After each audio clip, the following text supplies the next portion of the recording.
En una cena familiar, el primo de mi esposo, un teniente, me miró de arriba abajo y sonrió con burla. ¿Tú estás en la marina? Déjame adivinar. Tu trabajo principal es posar para los pósters de reclutamiento. Varios se rieron, ni me molesté en responder. Entonces su papá volteó hacia mí y me hizo una sola pregunta. ¿Cuál es tu call sign? El cuarto se quedó en un silencio total. La familia de mi esposo hace Thanksgiving en casa de su tía todos los años. Una casa grande en los suburbios, entrada larga para los coches, de esas casas donde siempre hay una vela prendida, y una tabla de quesos que nadie se acaba. Como 20 personas, casi todos de su lado, unos cuantos esposos y esposas repartidos por ahí, como muebles que no terminan de combinar con el cuarto. Llevo 6 años yendo. Me cae bien casi toda su familia. Su tía prepara un platillo de camote en el que sigo pensando hasta en julio. Su abuelo cuenta las mismas 3 historias cada año, y de verdad no me molesta. Con el primo es otra cosa. El primo tiene 31 años. Teniente. Entró hace como 4 años, subió de rango más rápido de lo que seguramente le tocaba. Y desde entonces, se ha pasado cada reunión familiar recordándoselo a todos. No de forma obvia. De esa forma en que lo hace la gente cuando está actuando humildad, metiendo el rango a media frase mientras habla de otra cosa, siempre regresando la plática a alguna decisión que él tomó. Un problema que él resolvió. Un superior que se fijó en él en específico. Yo soy teniente comandante, 16 años, no lo saco a relucir en la cena. Este año llegó hablando de un seminario de liderazgo que iba a encabezar la semana siguiente. Un evento conjunto, público mixto, seleccionado personalmente para presentar. Lo mencionó dentro de los primeros 10 minutos. Luego otra vez, durante las botanas. Y una tercera vez mientras su mamá todavía andaba tomando la orden de bebidas de todos. Mi esposo no dejaba de rellenarle el vaso de agua. Para cuando nos sentamos a la mesa, el primo ya había cubierto su seminario y su próxima revisión de ascenso. 2 ocasiones en que un oficial al mando lo felicitó por su nombre, y una historia de un marinero joven que supuestamente dijo que él era el mejor líder bajo el que había servido en su vida. El marinero tenía 19 años. El primo la contó como si fuera una ceremonia de condecoración. Su papá estaba sentado en la otra punta de la mesa. Retirado, tal vez. 30 años como Command Master Chief. De esos hombres que dicen muy poco y aún así controlan la temperatura del cuarto. Apenas había hablado en toda la noche. Nada más escuchando. El primo estaba a media frase de algo cuando volteó hacia mí, como si acabara de acordarse de que yo estaba ahí. Me miró de arriba abajo, de esa forma en que lo hace alguien que ya decidió lo que va a decir. ¿Tú estás en la marina? Déjame adivinar. Tu trabajo principal es posar para los pósters de reclutamiento. Varios se rieron otra vez, más fuerte, porque él ya les había dado permiso. Su esposa se tapó la boca con la servilleta. Un primo segundo soltó una risa por la nariz. Yo bajé la vista al plato, corté un pedazo de pavo que ya estaba frío y me lo llevé a la boca. No porque tuviera hambre, porque masticar me daba algo que hacer con la cara. Tyler seguía sonriendo, esperando. Ese tipo de gente necesita que le contestes, necesita que te defiendas mal, que te pongas roja, que balbucees algo sobre que la marina es mucho más que pósters. Así ganan 2 veces. No le di nada. Me limpié la comisura con la servilleta y tomé un trago de agua. Ryan, mi esposo, dejó la jarra sobre la mesa y por fin se quedó quieto. Llevaba media hora rellenándole el vaso a su primo como si eso fuera a pagar algo. Sentí su rodilla buscar la mía por debajo del mantel. No supe si era una disculpa o una súplica para que no dijera nada. No me moví. Fue entonces cuando su papá habló. Llevaba toda la noche callado, en la otra punta de la mesa, con las manos cruzadas sobre el mantel. No había tocado su plato desde hacía rato. Volteó la cabeza despacio, como quien lleva un buen rato decidiendo si vale la pena abrir la boca, y me miró directo a los ojos. ¿Cuál es tu call sign? Preguntó. No lo dijo fuerte. No hacía falta. La mesa entera lo escuchó igual. Y el cuarto se quedó en un silencio total. Tyler todavía tenía la sonrisa puesta, pero le tembló en una esquina. No entendió la pregunta. O no entendió por qué su papá la estaba haciendo, con esa voz baja que usaba las pocas veces que abría la boca. La voz que hacía que todos en esa casa se enderezaran sin darse cuenta. 30 años de marina. Command Master Chief. El hombre había visto pasar a miles como su hijo. Sabía exactamente lo que significaba esa pregunta. Y sabía que Tyler no. Lo miré a él. Después miré al viejo. Coyote. Dije. Nada más. Una palabra. El papá de Tyler asintió una vez, despacio, y algo en su cara se movió. No sonrió. Los hombres como él no sonríen por cosas así. Pero se enderezó un poco en la silla, y por primera vez en 6 años de cenas en esa casa, sentí que alguien en esa mesa me estaba viendo de verdad. ¿Casas? Preguntó. 16 años. FA 18. 2 despliegues. Alguien dejó caer un tenedor contra el plato. La tía se quedó con la cuchara a medio servir. Tyler soltó una risita. Esa risita de quien intenta agarrar de vuelta el cuarto que se le acaba de escapar de las manos. Papá, no tienes que interrogarla. Es solo una cena, dijo. Además, todos sabemos que hoy en día suben a cualquiera a una cabina para la foto. El viejo no volteó a verlo. Siguió mirándome a mí. Un call sign no te lo pones tú, dijo. Y ahora sí subió un poco la voz, lo justo para que su hijo la sintiera del otro lado de la mesa. Te lo ponen los que vuelan contigo, después de que les demuestras que no los vas a matar allá arriba. Hizo una pausa larga. Eso no sale en ningún póster. Tyler abrió la boca y la volvió a cerrar. Yo no dije nada. No tenía por qué. Por primera vez en toda la noche, el silencio no estaba de su lado. La cena siguió, porque las cenas siempre siguen. La tía volvió a servir. Alguien preguntó por el relleno. El abuelo arrancó su segunda historia de la noche, la del huracán del 83. Pero algo se había movido en el aire y ya no se volvió a acomodar. Tyler perdió el hilo. Ya no encontraba dónde meter su seminario. Lo intentó una última vez, con el pie de nuez, algo sobre lo importante que era el evento de la semana siguiente, sobre cuánta gente lo iba a escuchar. Nadie le dio cuerda. Su papá cortó su rebanada en silencio y no levantó la vista. Y yo me quedé con eso adentro. Con el evento de la semana siguiente. Porque cuando Tyler dijo el nombre del simposio, la primera vez, entre las botanas, yo lo reconocí. El simposio conjunto de liderazgo. Público mixto, oficiales de varias ramas, la base grande al norte de la ciudad. El primer día. Lo reconocí en el segundo en que salió de su boca, y no dije absolutamente nada. No me quedé callada porque no supiera de qué hablaba. Me quedé callada porque yo también iba a estar ahí. A mí me habían llamado 3 semanas antes. No para presentar en una de las salas chicas del segundo piso, como él. Me habían pedido abrir el simposio. La conferencia principal, el primer día, en el auditorio grande, frente a todos los que iban a llegar. Frente a él. Dejé que Tyler siguiera contando su versión el resto de la cena. Que se creyera la estrella de un evento donde ni siquiera sabía quién iba a subir al escenario antes que él. Me terminé mi copa de vino despacio. Le apreté la rodilla a Ryan por debajo de la mesa para que dejara de sudar. Y sonreí por primera vez en toda la noche. Faltaba una semana. Los días después de Thanksgiving pasaron como pasan siempre. Ryan se fue a trabajar, yo me fui a la base, y en la casa volvió el silencio de dos personas que llevan 6 años juntas. Pero el grupo de la familia en el teléfono no se cayó ni un segundo. Tyler lo mantenía vivo. Al día siguiente ya había mandado una foto del cartel del simposio, con su nombre impreso en la lista de presentadores. Allá vamos, escribió, con un emoji de bíceps. Su mamá contestó con 3 corazones. Su tía puso que estaba orgullosísima. Un primo preguntó a qué hora era, que querían ir a apoyarlo. Yo leía todo desde la cama, con el teléfono de lado, sin escribir nada. Ryan salió del baño secándose la cara con la toalla y me vio con la pantalla prendida. ¿Qué tanto lees? El grupo. Tu primo invitó a media familia a su seminario. Ryan se quedó quieto un segundo, la toalla colgando de la mano. ¿Vas a ir? Es en mi base, Ryan. El norte de la ciudad. Es el simposio conjunto. Ya sé, pero digo si vas a ir a lo de él. A verlo presentar. Lo miré. De verdad no había entendido nada de lo que pasó en esa cena. Su primo llevaba una semana anunciando el evento más importante de mi calendario como si fuera suyo, y mi esposo ni había hecho la conexión. Voy a estar ahí, dije, y lo dejé así. Ryan asintió, tranquilo, y se metió a vestirse. No preguntó más. Nunca preguntaba más. Esa era una de las cosas que estaba empezando a pesarme, pero esa mañana la dejé pasar como dejaba pasar tantas. El miércoles llegó el programa oficial al correo. Lo abrí en la oficina, entre 2 juntas, con el café enfriándose al lado del teclado. Primera página. Ceremonia de apertura, auditorio principal, 8 de la mañana. Conferencia inaugural. Teniente comandante L. Rangel. Mi nombre, arriba de todo, antes que el del general que iba a dar la bienvenida institucional. 40 minutos en el escenario grande, frente a las 900 personas que iban a caber en esa sala. Bajé con el dedo por el resto del programa. Salas de trabajo, segundo piso, sesiones paralelas, 30 minutos cada una, cupo para 40 personas por salón. Ahí, en la sala 214, a las 2:30 de la tarde, después de la comida, cuando medio auditorio ya se fue, Teniente T. Bradford. Liderazgo de nueva generación. Me quedé mirando esas 2 líneas un rato largo. La mía hasta arriba. La de él perdida entre 20 sesiones simultáneas, en el horario que nadie quiere, en el salón chico del fondo. No sentí lo que pensé que iba a sentir. No fue alegría, fue una cosa más quieta, como cuando por fin sueltas algo pesado que llevabas cargando sin darte cuenta. Cerré el correo. No reenvié nada. No lo mandé al grupo. No le escribí a Ryan. Esa noche Tyler subió otra foto. Él frente al espejo, con el uniforme puesto, revisando cómo le quedaba la camisa. Ensayando para el gran día. Puso. Su mamá otra vez con los corazones. Y entonces escribió lo que yo estaba esperando sin saber que lo esperaba. Los espero a todos el jueves. Va a ser algo grande. Uno por uno fueron contestando que sí. La tía, los primos, la esposa de Tyler, hasta el abuelo, que puso con sus dedos gruesos y sus faltas de siempre, ahí estaré, mijo. Y al final, un mensaje corto, sin corazones, sin emojis. El papá de Tyler. Voy. Nada más. Una palabra igual que en la cena. Me quedé viendo esa palabra en la pantalla más tiempo del que debía. El viejo iba a estar ahí. El Command Master Chief que me preguntó mi call sign delante de toda la mesa. Iba a estar sentado en ese auditorio a las 8 de la mañana, cuando apagaran las luces y una voz dijera mi nombre y mi rango por las bocinas, y yo saliera al escenario antes que nadie. No sabía si él ya lo había entendido. Algo en esa palabra tan seca me hizo pensar que sí, que el único de toda esa familia que sabía leer un programa militar ya había visto lo que ninguno de los demás vio. Los días que faltaban los usé en lo mío. Repasé la conferencia hasta que me la sabía sin las notas. La había escrito semanas antes, mucho antes de la cena, mucho antes de saber que Tyler iba a estar en el mismo edificio. Hablaba de mando en situaciones donde no hay tiempo para dudar. De las decisiones que tomas a 8000 metros con 4 segundos para elegir. De la gente que confía su vida en que tú sepas lo que estás haciendo. No mencionaba pósters, no mencionaba likes, no hacía falta. El jueves me desperté antes de que sonara el despertador. Todavía estaba oscuro afuera. Ryan dormía de espaldas, respirando parejo. Me metí a bañar sin prender la luz grande. Saqué el uniforme del closet. El de gala, el que casi no uso, con las alas de aviador sobre el bolsillo y las cintas de los 2 despliegues alineadas del lado izquierdo. Lo había mandado planchar el lunes. Me lo puse despacio, pieza por pieza, frente al espejo del pasillo para no despertar a Ryan. Cuando terminé, me quedé viéndome. 16 años cabían en ese reflejo. Las noches en la cubierta, el ruido de los motores metido en los huesos, los nombres de los que ya no están. Nada de eso se veía en un póster. Todo eso estaba ahí, en el uniforme, en la forma en que ya no me temblaban las manos por nada. Ryan se asomó al pasillo con los ojos hinchados de sueño. «Wow», dijo. «Te ves oficial». «Es lo que soy». Se rascó la nuca, medio sonriendo, sin terminar de entender por qué esa mañana yo estaba distinta. «Nos vemos allá. La familia va a llegar como a las 11, creo, para lo de Tyler». «Nos vemos allá», dije. Tomé las llaves. Afuera todavía no amanecía del todo. Manejé hacia la base con las calles vacías y la ciudad apenas prendiéndose. Y por primera vez en 6 años de aguantar cenas calladas, no iba pensando en cómo encogerme para caber en esa mesa. Iban a estar todos ahí. Tyler, con su sesión de la tarde en el salón del fondo. La tía, los primos, el abuelo, el viejo que me preguntó mi call sign. Y a las 8 de la mañana, cuando se apagaran las luces de ese auditorio, la primera persona que iban a ver arriba del escenario iba a ser yo. No le avisé a nadie. Que lo vieran solos. Llegué a la base todavía de noche cerrada. El estacionamiento del centro de convenciones estaba casi vacío. Apenas los coches de los que montan el evento y una camioneta de catering con las puertas abiertas. Enseñé mi identificación en la caseta. El guardia se enderezó al ver el rango en la credencial y me dejó pasar hasta el área reservada. Adentro olía a café de máquina y a alfombra nueva. Una muchacha con audífono y tabla en la mano me estaba esperando. Comandante Rangel. Qué bueno, es la primera en llegar. La instalo en el salón verde, la maquillamos rápido para las luces, y a las 7:30 la subo a checar el micrófono. Asentí. Me llevó por un pasillo detrás del escenario, lleno de cables pegados al piso con cinta gris. En el salón verde había botellas de agua, un espejo con focos alrededor y una charola de fruta que nadie iba a tocar. Me senté. Repasé las notas una vez más, aunque ya no las necesitaba. Me sabía cada línea. Las había escrito pensando en la gente con la que volé, no en la que iba a estar sentada. A las 7:30 subí a la tarima vacía. El auditorio se veía enorme desde arriba, hilera tras hilera de sillas rojas todavía sin nadie. Probé el micrófono. Mi voz rebotó hasta el fondo y regresó. La técnica me hizo una seña de que todo estaba bien. Fue bajando de la tarima cuando lo vi. Tyler venía entrando por una de las puertas laterales, de las que dan al pasillo de los presentadores.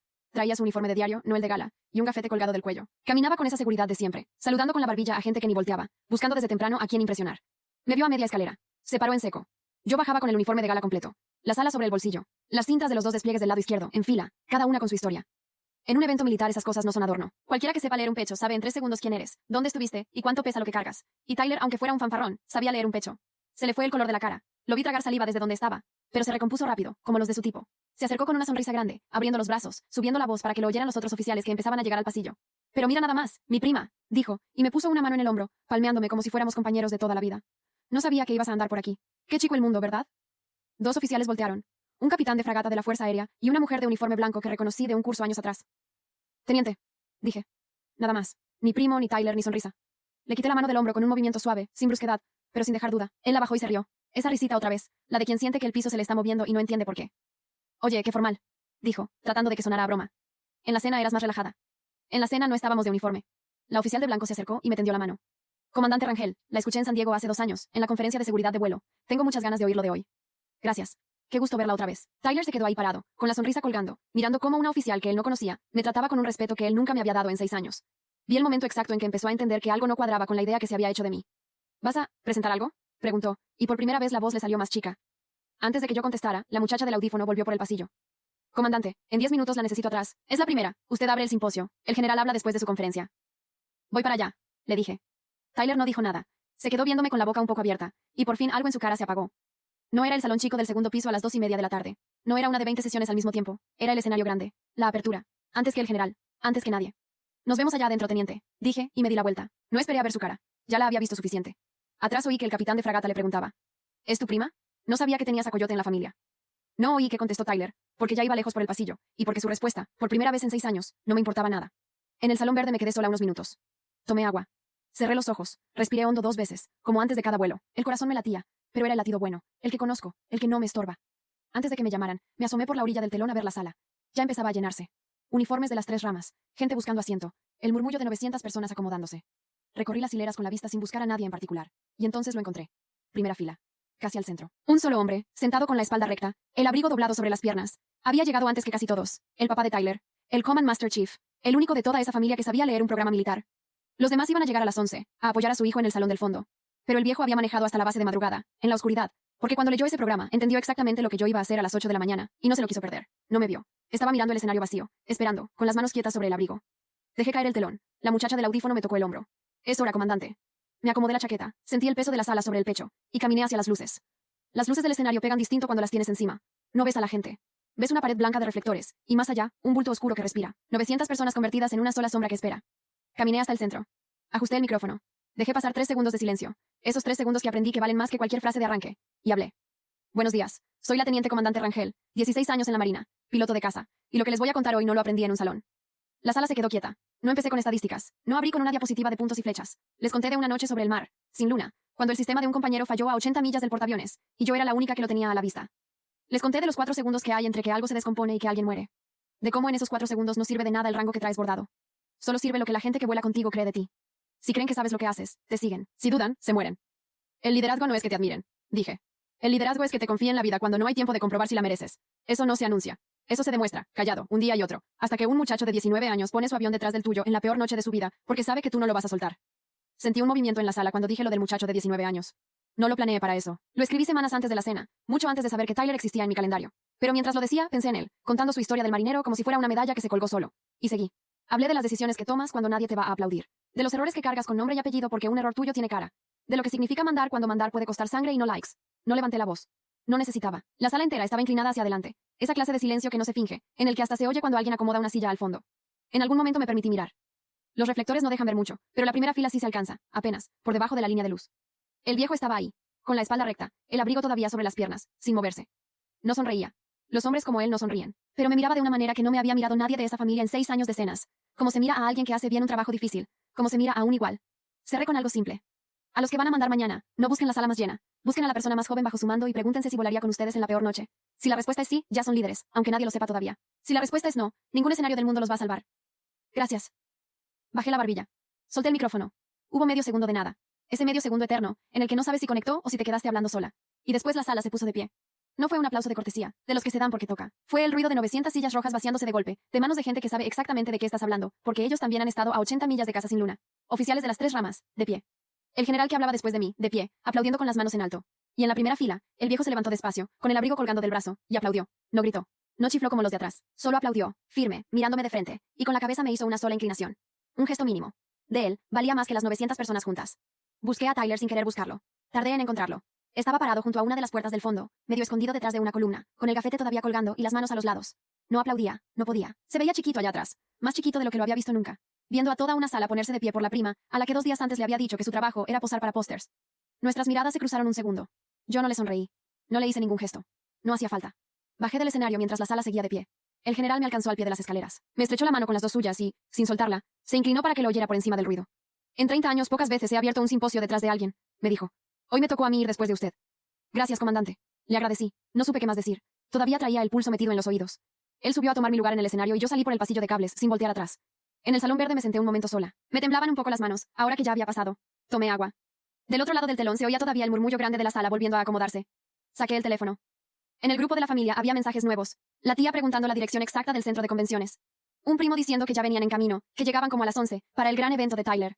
No habían visto nada. Iban a llegar 3 horas tarde, a un salón del segundo piso, sin saber que la persona que había abierto el simposio entero, antes que el general, frente a 900 personas de pie, era la misma que se sentaba callada en la esquina de su mesa, cada Thanksgiving.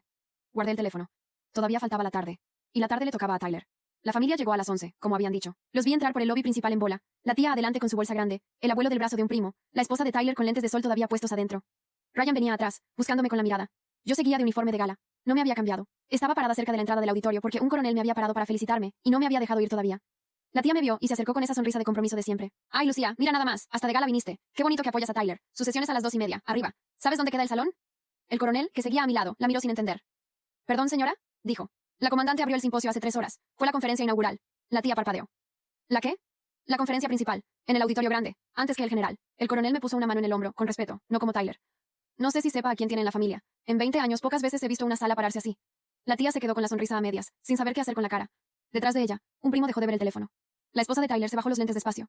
Ryan se abrió paso hasta quedar frente a mí. Me miró el uniforme, las alas, las cintas, como si las viera por primera vez aunque llevaban 6 años colgadas en nuestro closet. ¿Tú abriste el evento? Preguntó en voz baja. ¿El de Tyler? El de Tyler no, el evento. Tyler tiene una sesión en el salón chico, en la tarde. Ryan tragó saliva. Abrió la boca para decir algo y no le salió. En 6 años nunca me había preguntado, de verdad preguntado, qué hacía yo cuando me subía a un avión. Le quedaba más cómodo que fuera algo pequeño, algo que no incomodara a su primo en las cenas. Y ahí estaba, en medio del lobby, viendo a coroneles pararse a darme la mano. No me dijiste, murmuró. Nunca preguntaste. No lo dije con rencor. Lo dije como se dice una cosa que es cierta. Él bajó la mirada. Comimos todos juntos en la cafetería del centro, en unas mesas largas. La plática no era la de siempre. Nadie encontraba el tono. La tía intentó un par de veces regresar a Tyler, a lo orgullosos que estaban, pero cada vez que lo hacía sonaba más flaco, porque en cada mesa alrededor la gente seguía volteando a verme, y un par de oficiales se acercaron a saludarme a media comida. El abuelo, callado, en un momento me tocó la mano con su mano gruesa y me dijo bajito. ¿Estuviste bien, mija, verdad? Le dije que sí. Se rió contento sin entender del todo qué, pero contento. Tyler no comió con nosotros. Andaba preparándose, dijo su esposa. La verdad es que no se aparecía.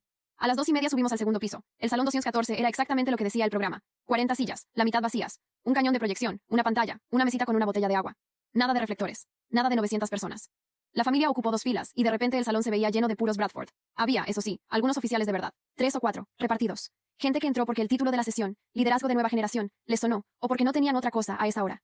Y al fondo, entrando callado justo cuando se apagaban las luces, el papá de Tyler. Se sentó en la última fila, con el abrigo otra vez sobre las piernas. Me buscó con la vista, me encontró, y no dijo nada. Tyler empezó. Al principio le funcionó el volumen. Habló fuerte, seguro, con las manos. Contó de su seminario, de que lo habían seleccionado personalmente. Puso una diapositiva con números, cuánto había subido la moral de su unidad, cuánto había bajado no sé qué índice, porcentajes grandes con flechas hacia arriba. Su mamá asentía. La tía asentía. Y entonces uno de los oficiales del fondo, un mayor de la Fuerza Aérea, levantó la mano. Teniente, esos números de retención. ¿En qué periodo? Porque una unidad de su tamaño, un cambio de ese porcentaje en un año, o rotó muy poquita gente, o está midiendo distinto. ¿Cuántos marinos son? Tyler se quedó un segundo de más. Bueno, es la tendencia general, dijo. El punto es la dirección. ¿Cuántos marinos, teniente? Depende de cómo lo cuente. El mayor no insistió, solo asintió despacio y anotó algo, y ese asentir despacio dijo más que cualquier pregunta. Vi a Tyler perder un poco el hilo. Buscó recuperarse con la historia que le conocíamos todos, la del marinero de 19 años que supuestamente le dijo que era el mejor líder bajo el que había servido. La contó igual que en la cena, con las mismas pausas, como una ceremonia de condecoración. Pero en la cena, la contó frente a su tía y su abuelo. Aquí la contaba frente a gente que llevaba 20 años mandando muchachos de 19 años de verdad. Nadie se emocionó. Un oficial cruzó los brazos, otro miró su reloj. La historia, que en la mesa de Thanksgiving había sonado a hazaña, aquí sonaba a lo que era. Un teniente joven usando a un chamaco como trofeo para hacerse ver grande. Vi la cara de Tyler cuando se dio cuenta de que la sala no le estaba comprando nada. Se le quebró el ritmo. Empezó a hablar más rápido, a meter frases de relleno, a repetir, el liderazgo se trata de, sin terminar la idea. Le quedaban 20 minutos de sesión, y ya no sabía cómo llenarlos. Miré hacia atrás, a la última fila. El viejo tenía la vista fija en su hijo. No estaba enojado. Era peor que enojado. Estaba viendo, con toda claridad, lo que su hijo era cuando le quitabas la mesa familiar y lo ponías frente a gente que no le tenía que aplaudir. La esposa de Tyler dejó de asentir. La tía se puso a acomodar la correa de su bolsa. Ryan, sentado a mi lado, miraba el piso. Yo no dije una sola palabra en toda la sesión. No hacía falta. La mañana ya lo había dicho todo. La tarde solo lo estaba confirmando, delante de la única audiencia que a Tyler le importaba de verdad. La suya. El año que siguió cambió cosas que yo llevaba 6 años esperando que cambiaran, y ya había dejado de esperar. Ryan fue el primero. La noche del simposio no dijo gran cosa en el coche, pero a los pocos días empezó a preguntar. ¿Qué era un despliegue? ¿Qué se sentía aterrizar de noche en el portaaviones? ¿Por qué me habían puesto coyote? Preguntaba de verdad, escuchando, no para llenar el silencio. Una noche, en la cocina, me dijo que le daba vergüenza haber tardado 6 años en preguntarme a qué me dedicaba. No lo perdoné con una frase bonita. Solo le dije que empezara a preguntar ahora. Y empezó.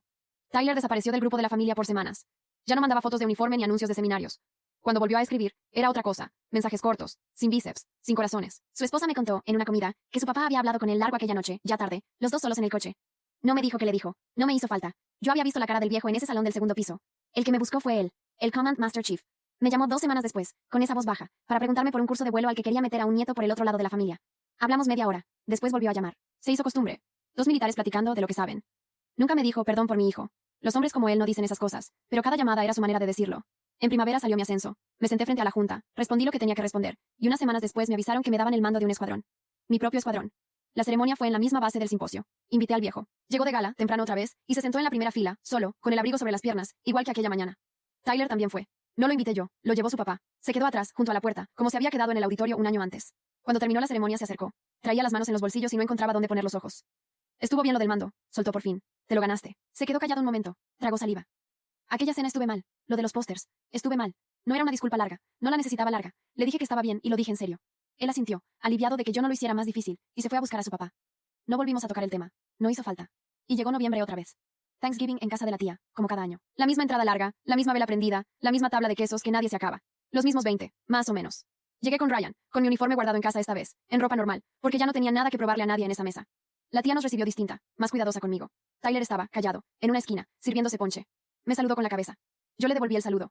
No hubo más. No lo necesitaba, y creo que él tampoco. Cuando llamaron a sentarse, pasó lo que no había pasado en 6 años. El viejo estaba de pie junto a la mesa, esperando a que todos encontraran su lugar. Había una silla en la cabecera, la de siempre vacía al principio, la que nadie ocupaba hasta que la tía decía dónde iba cada quien. El papá de Tyler puso la mano en el respaldo de esa silla, la jaló hacia atrás, y me miró a mí. Aquí, dijo. Nada más. Una palabra, como siempre. La mesa se quedó quieta un segundo. La tía abrió la boca y la volvió a cerrar. Tyler bajó la vista a su plato. Ryan, a mi lado, me apretó la mano, y esta vez no era una súplica para que me quedara callada. Era orgullo. Caminé hasta la cabecera y me senté. El viejo se sentó a mi derecha. Del otro lado de la mesa, en la esquina donde yo me había sentado 6 años seguidos, ahora no había nadie en particular. Solo una silla más. La cena siguió, como siguen las cenas. El abuelo contó su historia del huracán del 83. Alguien preguntó por el relleno. Pero yo ya no estaba masticando para tener algo que hacer con la cara.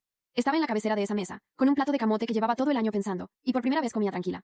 En un momento la tía se acercó por detrás y me puso otra cucharada de camote en el plato sin que se lo pidiera. Me apretó el hombro un segundo antes de seguir sirviendo a los demás. Fue lo más cerca de una disculpa que iba a llegar de ella, y lo tomé como lo que era. La vi alejarse con su charola entre las sillas, mandando a todos como siempre, y me di cuenta de que ya no me pesaba nada de lo de antes. No porque lo hubiera olvidado, porque ya tenía cosas más grandes de las cuales ocuparme. En algún momento el viejo levantó su copa apenas, hacia mí, sin brindis, sin discurso. Yo levanté la mía. Nos tomamos el vino sin decir nada. No hacía falta decir nada. Ryan nos miraba desde su silla, y por primera vez en 6 años no tenía que rellenarle el vaso a nadie para saber dónde meter las manos. Nadie me preguntó mi call sign esa noche. Ya todos lo sabían. El mes pasado firmé sola los papeles de una casa en las colinas, con un cuarto grande que convertí en mi oficina, y una cochera donde cabe la camioneta que me compré sin pedirle permiso a nadie. No manejo esa camioneta para que me vean. La manejo por la misma carretera donde antes iba pensando en cómo encogerme para caber en una mesa ajena. Ya no me encojo. Aprendí que la gente que te sienta en la esquina no te está midiendo a ti. Se está midiendo a sí misma. Y yo por fin sé exactamente lo